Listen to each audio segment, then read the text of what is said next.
Hi friends, இன்னைக்கு நம்ம சேனல்ல ரொம்பவே ஹெல்தியான ஒரு லட்டு ரெசிபி தான் பார்க்க போறோம். நம்ம இப்போ ஃபாஸ்டா போயிட்டு இருக்கிற உலகத்துல யாருக்குமே உட்காந்து நட்ஸை எடுத்து வச்சு சாப்பிட்றதே ஒரு பெரிய வேலையா மாறிடுச்சு. அதனால நம்ம இப்போ ஒரு உருண்டையா ரெடி பண்ணி வச்சுக்கிட்டோம்னா ஒன்று மட்டும் எடுத்து ஒரு நாளைக்கு ஒருத்தர் ஒன்று சாப்பிட்டா கூட போதும், ஹெல்தியா இருக்கலாம். ஈஸியா ஒரு லட்டு ரெசிபி செய்யுதுன்றதை இப்போ நம்ம சேனல்ல பார்க்கலாம். அதுதான் நட்ஸ் வச்சு செய்ய போறோம். நமக்கு கிடைக்கிற வீட்டுல இருக்கிற திங்ஸை வச்சு எப்படி செய்யுதுன்னு பார்க்கலாம். குழந்தைங்களுக்கு ரொம்பவே பிடிச்ச லட்டு, ஹெல்தியான நட்ஸ் லட்டுன்னு சொல்லலாம். கருப்பட்டி சேர்க்குறா இருந்தால் நீங்கள் கருப்பட்டி சேர்த்து செய்யலாம். இல்லை அச்சு வெல்லம் சேர்க்க போறீங்கன்னா அச்சு வெல்லம், மண்டவளம் வேணும்னா மண்டவளம். இனிப்புக்கு வந்து நீங்கள் என்ன வேணாலும் சேர்த்துக்கலாம். இல்லை இனிப்பு எதுவுமே சேர்க்கல அப்படியே பிடிச்சி செய்ய போறீங்கனாலும் நீங்கள் செஞ்சுக்கலாம் இதே மெத்தடில். நான் இப்போ இதுக்கு வந்து கருப்பட்டி சேர்த்து செய்ய போகிறேன். எப்படி செய்யலான்றதை பார்க்கலாம் வீடியோவில். இதுக்கு ஃபஸ்ட்டு வால்நட் எடுத்து வச்சுருக்கேன், கொஞ்சமாக பாதாம் பருப்பு எடுத்து வச்சுருக்கிறேன், கொஞ்சமாக முந்திரி பருப்பு, கொஞ்சமாக பிஸ்தா. எல்லாமே உங்ககிட்ட எவ்வளோ குவான்டிட்டி இருக்கோ அதுக்கு தக்கன எடுத்து வச்சுக்கோங்க. இப்போது அடுத்து வறுக்கிறதுக்கு நிலக்கடலை வந்து வறுத்து தோல் எடுத்து வச்சுக்கோங்க. ஒரு சின்ன கிளாஸ்க்கு ஒரு கிளாஸ் அளவு எடுத்துருக்கிறேன். மக்கானா வந்து உங்கள் குழந்தைங்களுக்கு நிறைய பிடிக்கும்னா நிறையா போடுங்க, கம்மியாக பிடிக்கும்னா கம்மியான குவான்டிட்டி எடுத்துக்கோங்க. அதுவும் ஒரு பவுலில் எடுத்துருக்கிறேன். கொஞ்சமாக பொரிகடலை எடுத்துருக்கிறேன். பொரிகடலை ஆப்ஷனல் தான், நீங்கள் இதோட சேர்க்கணுன்னா சேர்க்கலாம், வேணான்னா விட்டுடலாம். ஆனால் இதையும் சேர்த்து செஞ்சிட்டிங்கன்னா ஹெல்த்திக்கு ரொம்ப நல்லது, அதனால பொரிகடலையும் சேர்த்துருக்குறேன். இது எல்லாமே வறுக்கக்கூடிய ஐட்டம் ஃப்ரெண்ட்ஸ். இதெல்லாம் இப்போ நம்ம வறுக்க போகிறோம், வறுத்துட்டு செய்யக்கூடியது. இப்போ வறுத்து திரிக்கும் போது நம்ம சேர்க்க வேண்டிய ஐட்டம் வந்து தனியாக எடுத்து வச்சுருக்கிறேன். அதுக்கு உலர் திராட்சை, ட்ரை கிரேப்ஸ் இருக்கு இல்லையா, பிளாக் கலரு, அது கொஞ்சம். அப்புறம் நம்ம கொஞ்சமாக டேட்ஸ் எடுத்து வச்சுருக்கிறேன் தேவையான அளவுக்கு. அது கூட கொஞ்சமாக சுக்கும் ஏலக்காவும் சேர்த்துக்கிட்டிங்கன்னா கொஞ்சம் நல்லது. குழந்தைங்களுக்கு கொடுக்கும்போது சீக்கிரம் டைஜஷனுக்கு ரொம்ப ஹெல்ப்ஃபுல்லாக இருக்கும். அதனால இது ரெண்டும் கொஞ்சம் கொஞ்சம் எடுத்து வச்சுருக்கிறேன். கடலையை போட்டு வறுத்துக்கலாம். நல்லா வறுத்துக்கோங்க ஃப்ரெண்ட்ஸ். நல்லா கொஞ்சம் ப்ரௌன் கலர் ஆகுற வரைக்கும் நல்லா இதமான தீயில வச்சு நல்லா வறுத்து எடுத்துக்கோங்க ஒவ்வொன்றையுமே இதே மாதிரி. வால்நட்டை இப்போ இது கூட போட்டிருக்கேன். இப்படி ஒவ்வொன்றா சேர்த்து நான் காட்டுறேன், ஒன்று ஒன்றா லைனாக காட்டுறேன், அப்படியே சேர்த்து வறுத்துக்கோங்க.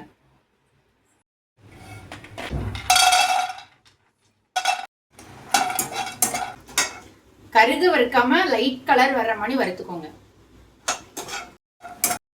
2 சொட்டு போல கீ சேர்த்துக்கோங்க. ஏன்னா ரொம்ப ட்ரையா இருக்கிறது. முந்திரி பருப்பு பாதாம் வறுக்கும் போது மட்டும் லைட்டா 2 டிராப் போல நெய் விட்டுட்டு நல்லா வறுத்தீங்கன்னா ஒட்டாம தீயாம இருக்கும்.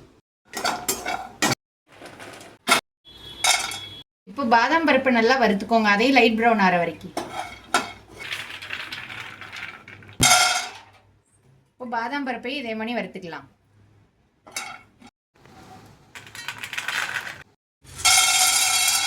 இப்போ பொரிகள்லையும் போட்டு நல்லா லைட் ப்ரௌன் ஆகிற வரைக்கும் மட்டும் வறுத்துக்கோங்க, கருகு விட்டுறாதீங்க. கனவை இது கூட சேர்த்துக்கோங்க, சேர்த்துட்டு நல்லா ஃப்ரை பண்ணிக்கோங்க. மட்டும் இது கூட ஃபர்ஸ்ட்லேயே கொட்டாதீங்க. கொட்டினீங்கன்னா அரைக்கும் போது ஃபர்ஸ்ட் சக் சக்னு ஒட்டும். அதனால இதை லாஸ்ட்டாக திரிக்கும் போது உள்ள போட்டுக்கலாம். ஃபர்ஸ்ட்லேயே இதை ஆட் பண்ணாதீங்க, அது கூட லாஸ்ட்டாக ஆட் பண்ணிக்கலாம். நம்ம 2 துண்டு போல கருப்பட்டி எடுத்துக்கிறேன். கொஞ்சம் பெரிய கருப்பட்டியா 2 கருப்பட்டி எடுத்துக்கிறேன். இல்லை நீங்கள் மண்டவளம் எடுத்துக்கிறீங்கன்னா அதில் பெருசாக இருக்குன்னா 1 எடுத்துக்கோங்க, சின்னதாக இருந்தால் 2. ஸ்வீட்டை பொறுத்தளவுக்கு உங்களுக்கு எவ்வளோ தேவையோ அவ்வளோ அதை பொறுத்து எடுத்துக்கோங்க. நான் இப்போ இதில் 2 பீஸ் நல்லா உடச்சி எடுத்துக்கிறேன்.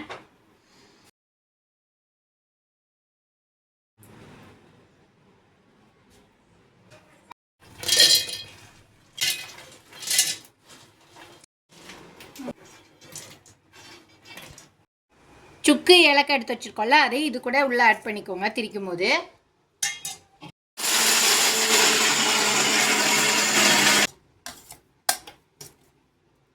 கொஞ்சமாக நெய், அந்த பேன் சூடாக தானே இருக்கும், அதுலேயே கொஞ்சமாக நெய் ஊற்றினீங்கன்னா கொஞ்சம் நேரத்தில் அப்படியே உருகிடும். அதனால ஃபஸ்ட்டே கொஞ்சம் கீ சேர்த்து வச்சுக்கோங்க இதில். இப்போ இது கூட டேட்ஸையும் ட்ரை கிரேப்ஸ் எடுத்து வச்சுருக்கோம் இல்லையா, அதையும் இதோட சேர்த்து ஒரு பல்ஸ் ஓட்டினீங்கன்னா சேர்த்து இதுவும் அந்த பவுடரோடு சேர்த்து மிக்ஸ் ஆகிடும். இப்போ இது கூட கருப்பட்டி சேர்த்துக்கலாம். தட்டி வச்சிருக்கோம்ல, அதை இதோட போட்டுக்கோங்க. இப்போ திரிச்சு எடுத்து வச்சிருக்கோம்ல, அதை வந்து அந்த பேன்ல கீ விட்டு வச்சிருந்தோம் இல்லையா, நெய் கொஞ்சமா விட்டு அதோட சேர்த்துருங்க. சேர்த்து நல்லா மிக்ஸ் பண்ணி பிசைஞ்சிட்டு உருளை பிடிக்கிற அளவுக்கு நல்லா ரெடி பண்ணிக்கோங்க மாவை.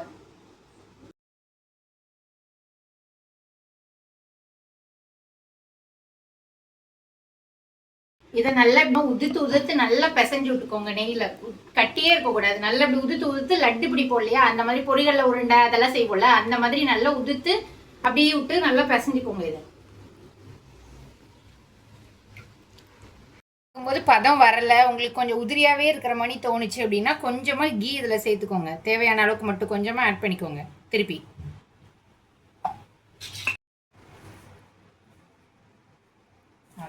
இப்போ இதை நல்லா உருளை அழுத்தி உருளையா பிடிச்சி வச்சுக்கலாம்.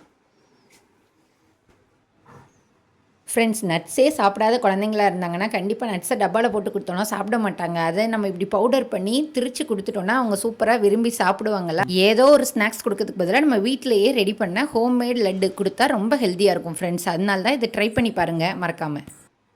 ஃப்ரெண்ட்ஸ், இப்போ உருண்டை எல்லாம் ரெடி பண்ணிட்டோம். ஹெல்த்தியான லட்டு இதை வந்து நீங்கள் வறுக்காமலும் அப்படி மிக்சியில் சேர்த்து சுகருக்கு ஏதாவது இனிப்புக்கு ஏதாவது சேர்த்து செய்யணும்னாலும் செய்யலாம். ஆனால் அது வந்து ஒரு 5 நாள் வரைக்கும் தான் நீங்கள் வச்சிருக்க முடியும். சீக்கிரமாக கெட்டு போயிடும். ஆனால் இதே இது ஒன்று நான் காட்டினோடனே ஃப்ரை பண்ணிட்டு செஞ்சு வச்சிங்கன்னா 1 மந்த் ஆனாலும் ஒன்றுமே செய்யாது, கெட்டு போகாது சீக்கிரமாக. அதனால தான் நம்ம வறுத்துட்டு திருப்பி பண்ணி செய்கிற அந்த ப்ராசஸ் பண்ணுறோம். இது மாதிரி கண்டிப்பாக ட்ரை பண்ணி பாருங்கள். குழந்தைங்களுக்கும் ரொம்ப ஹெல்த்தியாக இருக்கும். ஆஃபீஸ் போகிறவங்களா இருந்தாலும் உட்காந்து இதெல்லாம் சாப்பிட டைம் இல்லாதவங்க ஒரு உருண்டை அப்படி சாப்பிட்டீங்கன்னா கூட ரொம்ப ஹெல்த்தியாக இருக்கும். கண்டிப்பாக ட்ரை பண்ணி பார்த்துட்டு எப்படி இருந்ததுன்னு மறக்காமல் கமெண்டில் சொல்லுங்கள். சேனல் நிறைய பேர் பார்க்குறீங்க, ஆனால் சப்ஸ்கிரைப் பண்ணாமலே பார்க்குறீங்க. சப்ஸ்கிரைப் பண்ணிவிட்டு பாருங்கள்.